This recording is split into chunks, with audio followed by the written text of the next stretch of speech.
ብዙ ጊዜ ግብረ አውናን ሲባል እንሰማለን። ይህ አውናን የሚባለው ሰው የሰራው ስራ ምንድነው? በኦሪት ዘፍጥረት ምዕራፍ 38 ተጠቅሶልን የምናገኘው የይሁዳ ሁለተኛ ልጅ የሆነው አውናን የሰራውን መጥፎ ስራና ሌሎችንም ታሪኮች አንድ ላይ እናገኛለን።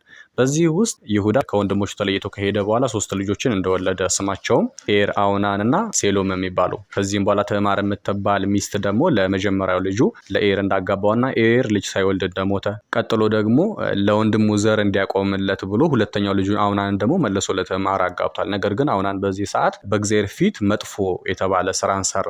የምወልደው ልጅ በእኔ ስም የማይጠራ ከሆነ ለምን እኔ ከሷ ልጅ ወልዳለሁ በማለት የማይገባ ስራን በመስራቱ እግዚአብሔር ቀስፎት ሊሞት ችሏል ማለት ነው። ሶስተኛ እንግዲህ ሴሎም ስላላደገ ይሁዳ ወደ ሀገሯ እንድትመለስና ልጁ እስኪያድግ ድረስ እንድትጠብቅ መጨረሻም ሶስተኛው ልጁ እንደሚያጋባት ቃል ገብቶላት፣ ነገር ግን ያንን ቃል ባለመጠበቁ ምክንያት ትዕማር በሰራችው ስራ ከይሁዳ ከራሱ መንታ ልጆችን ወልዳለች፣ ፋሬስና ዛራ የሚባሉ። እንግዲህ ከዚህ በኋላ የሰራችውን ስራ ተመልክቶ ይሁዳ ትዕማር ከኔ በላይ ጸደቀች እስኪል ድረስ በሰራው ስራ መጸጸቱን እንመለከታለን። በዚህም ውስጥ ይሁዳ ምን ያክል መጀመሪያ ከነበረበት ዮሴፍን የሸጠው እሱ ነበረ፣ ከዚህ ጸባይ እየተሻሻለ እንደመጣና ወደ መንፈሳዊነቱ እያደገ እንደመጣ እንመለከታለን ማለት ነው።